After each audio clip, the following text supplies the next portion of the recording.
இது மகிமை நேரம்.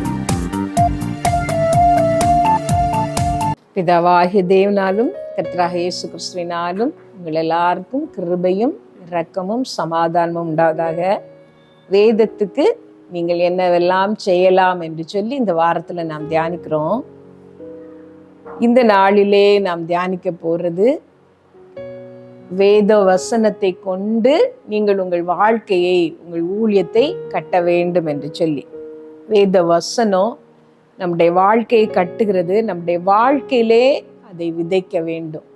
வேத வசனத்தை நமக்கென்று உரிமையாக்கி கொள்ள வேண்டும். வேத வசனத்தை நாம் கேட்க வேண்டும், அதற்கு கீழ்ப்படிய வேண்டும். அதைத்தான் இந்த நாளிலே நாம் தியானிக்க போகிறோம்.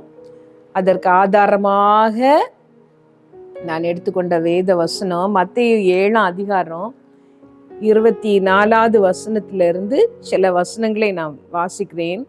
ஆகையால் நான் சொல்லிய இந்த வார்த்தைகளை கேட்டு இவைகளின்படி செய்கிறவன் எவனோ அவனை கன்மலையின் மேல் தன் வீட்டை கட்டின புத்தியுள்ள மனுஷனுக்கு ஒப்பிடுவேன்.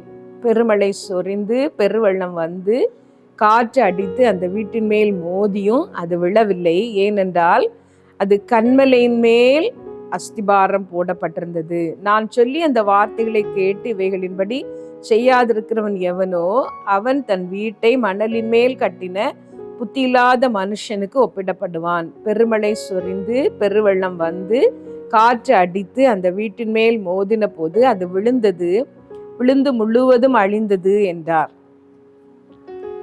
இந்த நாளிலே வேத வசனத்தை உங்கள் வாழ்க்கையிலே, உங்கள் குடும்பத்திலே நீங்கள் உரிமையாக்கி கொள்ள வேண்டும். வேதத்தை உங்கள் வாழ்க்கையிலே நீங்கள் விதைக்க வேண்டும் என்பதை பற்றி நாம் இந்த நாளிலே பார்க்க போகிறோம். உங்கள் வாழ்க்கையும் உங்கள் ஊழியமும் கர்த்தருடைய வார்த்தையிலே கட்டப்படும் பொழுது, வேதமே உங்களுக்கு அஸ்திபாரமாக, வேத வார்த்தைகளே உங்களுக்கு அஸ்திபாரமாக இருக்கும் பொழுது நீங்கள் அசைக்கப்படுவதில்லை என்று சொல்லி வேத வசனம் சொல்கிறது. நான் வாசித்த இந்த பகுதிக்கு முந்தின பகுதியிலே இயேசு கிறிஸ்து தள்ளப்படுகிறவர்களை பற்றி அவர் சொல்லுகிறார்.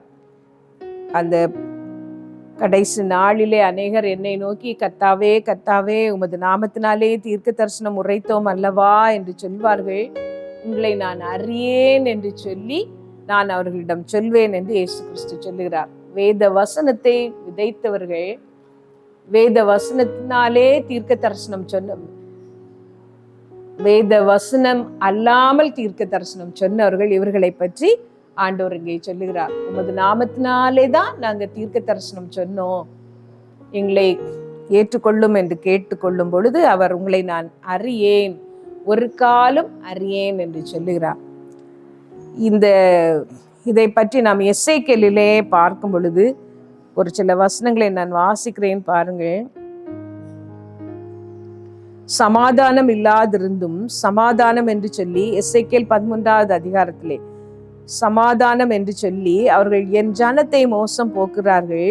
ஒருவன் மண் சுவரை வைக்கிறான், இதோ மற்றவர்கள் சாரமில்லாத சாந்தை அதற்கு பூசுகிறார்கள். சாரமில்லாத சாந்தை பூசுகிறவர்களை நோக்கி அது இடிந்து விழும் என்று சொல். வெள்ளமாக பெருகிற மழை பெய்யும், மகா கல்மழையே நீ சொரிவாய், கொடிய புசல் காற்றும் அதை பிளக்கும். இதோ சுவர் விழும்போது நீங்கள் பூசின பூச்சி எங்கே என்று சொல்வார்கள் அல்லவா? ஆகையால் என் உக்கிரத்திலே கொடிய புசல் காற்றை எழும்பி அடிக்க பண்ணுவேன். என் கோபத்திலே வெள்ளமாக அடிக்கிற மழையும் என் உக்கிரத்திலே நிர்மூலமாக்கத்தக்க பெருங்கல்மழையும் சொரியும் என்று கர்த்தராகிய ஆண்டவர் சொல்கிறார். இந்த கட்டடம் இடிந்து விழுகிறதற்கு காரணம் அது ஆண்டவர் சொல்லாத வார்த்தை. சமாதானம் இல்லாத இடத்திலே சமாதானம் என்று சொல்லப்படுகிற தீர்க்க தரிசனம் என்று சொல்லி வேதத்துல நான் பார்க்கிறோம். கர்த்தருடைய வசனத்தின் மேல், கர்த்தருடைய வார்த்தையின் மேல் நம்முடைய வாழ்க்கையும் குடும்பமும் கட்டப்படும் பொழுது அது பெரிய மழை வந்து அதை அடித்தாலும், புசல் காற்று வீசினாலும் அது விழாது, அது உறுதியாக நிற்கும் என்று வேத வசனம் சொல்லுகிறது. வேத வசனத்திற்கு நீங்கள் செய்ய வேண்டிய இன்னொரு காரியம், கர்த்தருடைய வார்த்தைகளை உங்கள் வாழ்க்கையிலே நீங்கள் விதைக்க வேண்டும், உங்கள் குடும்பத்திலே நீங்கள் விதைக்க வேண்டும். ஆண்டவருடைய வார்த்தைகளை கவனிக்க வேண்டும், ஆண்டவருடைய வார்த்தைகளுக்கு முக்கியத்துவம் கொடுக்க வேண்டும். நிறைய கிறிஸ்தவ குடும்பங்கள் ஆலயத்திற்கு போவதற்கு ஜாக்கிரதையாக இருப்பார்கள். காணிக்கை கொடுப்பதிலே உண்மையாக இருப்பார்கள். ஆனால் அதே உண்மையையும் அதே ஜாக்கிரதையையும் கர்த்தருடைய வார்த்தைகளை வாசிப்பதற்கு கொடுப்பதில்லை. ஆண்டவருடைய வேதத்தை நாம் அதிகமாக வாசிக்க வேண்டும். அதே போல சிலரிடத்திலே ஒரு பழக்கம், தீர்க்க தரிசனம் என்று சொல்லி அதிகமாக தீர்க்க தரிசனங்களை நாடுவார்கள். அதே நேரத்திலே கர்த்தருடைய வார்த்தை என்ன சொல்லுகிறது என்று உட்கார்ந்து அதை பொறுமையாக படிப்பதற்கு மனமில்லாமல் இருப்பார்கள். நீங்கள் செய்ய வேண்டிய ஒரு காரியம், கர்த்தருடைய வார்த்தைகளை அதிகமாக வாசிக்க வேண்டும். ஆண்டவர் வார்த்தைகளை கொண்டுதான் அதிகமாக நம்மோடு இடைப்படுகிறார். நான் சொல்லிய இந்த வார்த்தைகளை கேட்டு அவைகளின்படி செய்கிறவன் உறுதியான அஸ்திபாரத்தின் மேல் கட்டப்படுகிறான். அந்த சுவர் பலமான சுவர் என்று சொல்லி இயேசு கிறிஸ்து நமக்கு சொல்லி தந்திருக்கிறார். ஆண்டவருடைய வசனங்களை அதிகமாக உங்கள் பிள்ளைகளுக்கு சொல்லிக் கொடுங்கள். பிள்ளைகள் வார்த்தைகளை வாசிக்க அவர்களை உற்சாகப்படுத்துங்கள். நீங்கள் அதிகமாக வேத வசனங்களை வாசிங்கள். சங்கீதம் 1 நாம் பார்க்கிறோம், இரவும் பகலும் கர்த்தருடைய வசனத்தில் தியானமாய் இருக்கிற மனுஷன் பாக்கியவான். அவன் நீர்க்கால்களின் ஓரமாய் நடப்பட்டு தன் காலத்தில் தன் கனியை தருவான் என்று சொல்லி நாம் பார்க்கிறோம். ஆண்டவருடைய வார்த்தைகளை வசனங்களை அதிகமாக உங்கள் வாழ்க்கையிலே, உங்கள் பிள்ளைகளுடைய வாழ்க்கையிலே விதைக்க கற்றுக்கொள்ளுங்கள். அந்த வார்த்தைகள் உங்கள் வாழ்க்கையிலே கிரியை செய்யும். மற்றவர்களுக்கு பிரசித்தம் பண்ண வேண்டும் என்று சொன்னேன். அதே போல உங்கள் வாழ்க்கையிலேயும் கர்த்தருடைய வார்த்தைகளை நீங்கள் விதைக்க வேண்டும். அதிகமாக வேத வசனங்களை அறிக்கை பண்ண வேண்டும். வேத வசனங்களை மனனம் பண்ண வேண்டும். அதை தியானிக்க வேண்டும். அதை இருதயத்திலே வைக்க வேண்டும் என்று சொல்லி வேத வசனம் சொல்லுகிறது.